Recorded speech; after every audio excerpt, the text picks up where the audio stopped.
14 अगस्त रात को 11:30 बजे के बाद लाखों लोग सड़कों पे उतर आए और प्रोटेस्ट किया। आखिर क्यों इतने लोग एक साथ, किस चीज का प्रोटेस्ट हुआ, क्या था? एक काफी शेमफुल चीज हुआ था कोलकाता के आरजी कौर मेडिकल कॉलेज में। क्या हुआ था, अभी क्या चल रहा है, सब कुछ बताऊंगा इसी वीडियो में।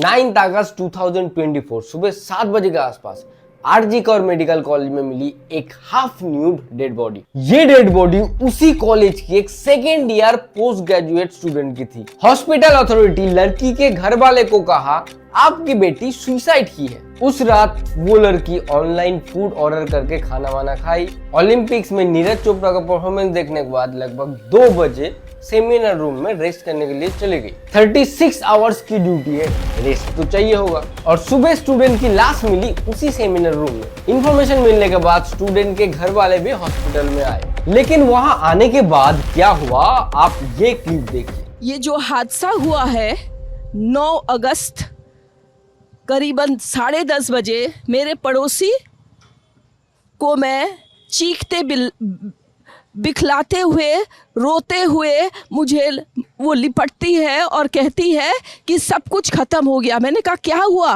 नहीं, मेरी लड़की ने सुसाइड कर दिया है, ये खबर आई है हॉस्पिटल से। मैंने कहा सुसाइड किसने कहा, कैसे? बोले नहीं, उन्होंने कहा कि ये सुसाइड हुआ है।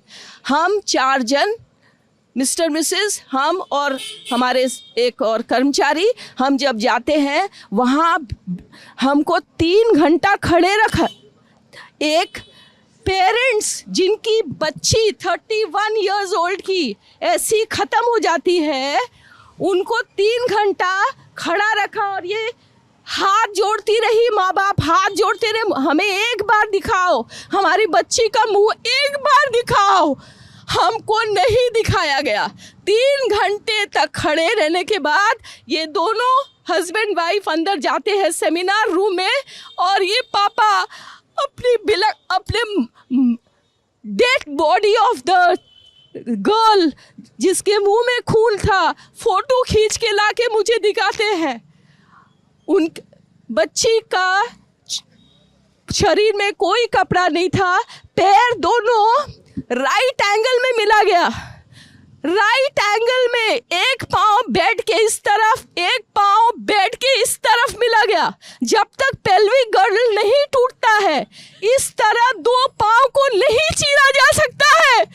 चश्मे को कूटा गया जिसके वजह से आंखों से खून निकल गया।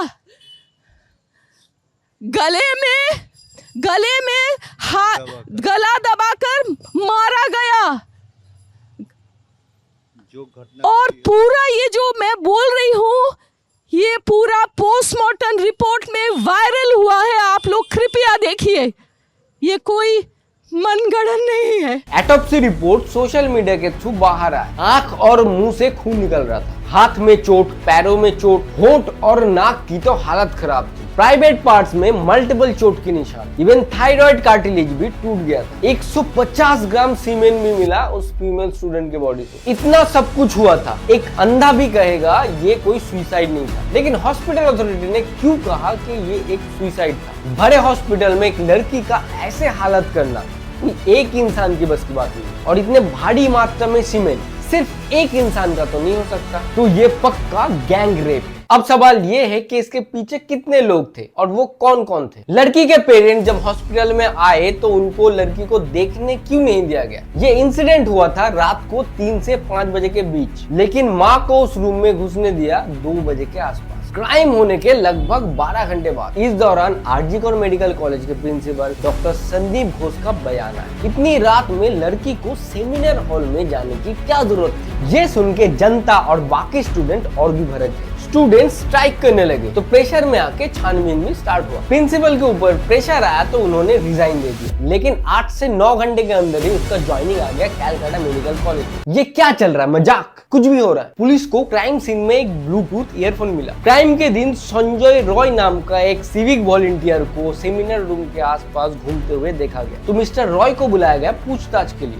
उसका फोन भी ले लिया गया था, तो क्राइम सीन में मिला हुआ ब्लूटूथ ईयरफोन फटाक से उसके फोन के साथ कनेक्ट हो गया। बस संजय रॉय को अरेस्ट कर लिया। उसके फोन से कुछ पोर्नोग्राफिक कंटेंट भी मिला और उसने अपना जुर्म कबूल भी कर लिया। मिस्टर रॉय एक सिविक वॉलंटियर थे। ये सिविक वॉलंटियर्स कौन है? सिविक वॉलंटियर एक कॉन्ट्रेक्चुअल जॉब है। ट्रैफिक मैनेजमेंट, डिजास्टर मैनेजमेंट, ये सब में पुलिस को हेल्प करने के लिए सिविक वॉलंटियर्स को अपॉइंट किया जाता है। मिस्टर संजय रॉय का बैकग्राउंड भी काफी इंटरेस्टिंग है। ये एक वुमेनाइजर है। इसकी 4 बीवी थी, उसमें से 3 तो डोमेस्टिक वायलेंस के चलते इसको छोड़ के भाग गई और एक बीबी की कैंसर की वजह से मौत हो गई। पुलिस ना हो के भी उसके बाइक में पुलिस का टैग लगा के घूमता था, पुलिस का टी शर्ट पहन के भी स्वैग दिखाता था, ये दलाली भी करता था, पैसा खा के लोगों को हॉस्पिटल में बेड दिलाता था। साथ में संजय रॉय के अगेंस्ट में सेक्सुअल हैरेसमेंट का मल्टीपल कंप्लेंट हुई, फिर भी कुछ नहीं हुआ। इन्वेस्टिगेशन में ये सब चीजें बाहर आए। अब सवाल ये है कि सेमिनार हॉल में डॉक्टर की घर वाले भी अलाउड नहीं है, तो रात को 3 बजे ये सिविक वॉलेंटियर को एंट्री कैसे मिल गया? और क्राइम करने के बाद संजय रॉय पुलिस बैरक में जाके आराम से सो गया। ये इंसान है या कुछ और?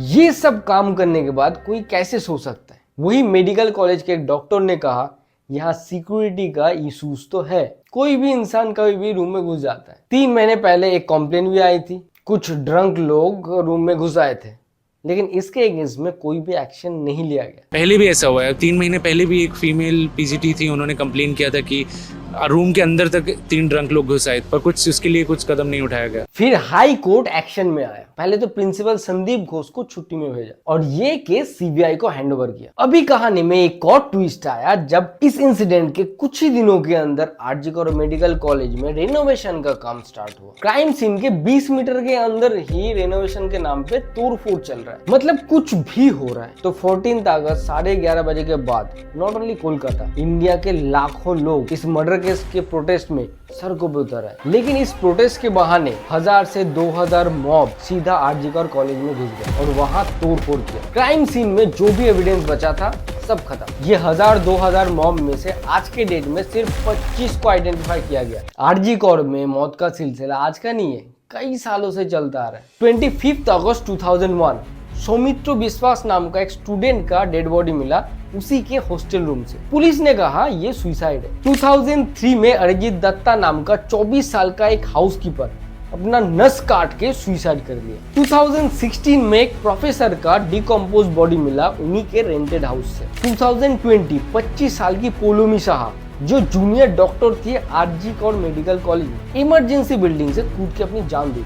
23 साल का लड़का सुब्रज्योति दास, मौत हुआ ड्रग ओवरडोज। ये सब आरजी कौर मेडिकल कॉलेज का ही इंसिडेंस है। इतने सारे मौत क्या कोइंसिडेंस है या 9 अगस्त के इंसिडेंट के साथ कोई कनेक्शन है? मुझे नहीं पता, शायद सीबीआई या पुलिस को पता होगा। उसी कॉलेज की एक स्टूडेंट का एक कॉल रिकॉर्डिंग ভাইরাল हुआ। মেইনলি ডক্টরস রুমে শোয়ার কথা, ঠিক আছে। হয়েছিল কি, ওকে বডিটা পাওয়া গেছে সেমিনার রুমে, কিন্তু ঘুমাচ্ছিল ডক্টরস রুমে। যে রুমটা তোর এখন ভাঙা হয়েছে দেখেছিস, রুমটা ভেঙেছে ঠিক বাথরুমের পাশেই, ঠিক আছে। মানে বাথরুমটাকে অজুহাত দিয়ে ওই রুমের দেয়ালটা ভেঙে দিয়েছে।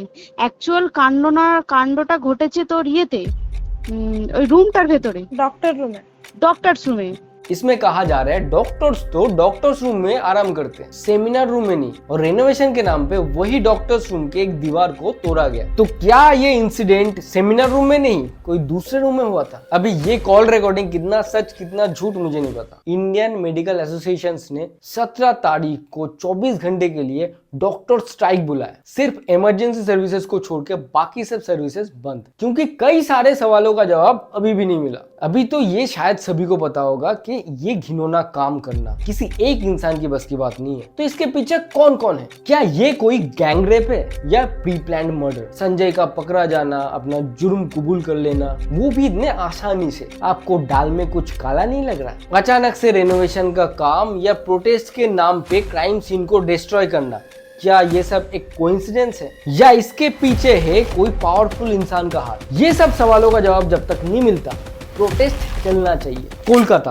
Also known as the safest city. कहाँ है सेफ्टी? यहाँ एक लड़की अपने वर्क प्लेस में भी सेफ नहीं है। एक वर्किंग एनवायरनमेंट में लड़की का रेप हो गया, मर्डर हो गया, किसी को कुछ नहीं पता। According to the 2021 annual report of the national crime records bureau, 31,000 से ज्यादा रेप केसेस रजिस्टर्ड हुए across the country. On an average 86 cases daily. 2020 में 28,000 से ज्यादा और 2019 में 32,000 से ज्यादा रेप केसेस रजिस्टर्ड हुए। और कितने सारे केसेस अनरजिस्टर्ड है ये तो भगवान को ही पता है। आज तो सभी प्रोटेस्ट कर रहे हैं, लेकिन कल शायद सभी अपने अपने काम में बिजी हो जाएंगे। हर बार यही होता है, लेकिन आशा करता हूँ इस बार इस क्राइम के पीछे जो भी है उसको ऐसी सजा मिलेगी कि फ्यूचर में कोई भी इंसान ऐसा घिनौनी हरकत करने से पहले 100 बार सोचे। आज के लिए बस इतना ही।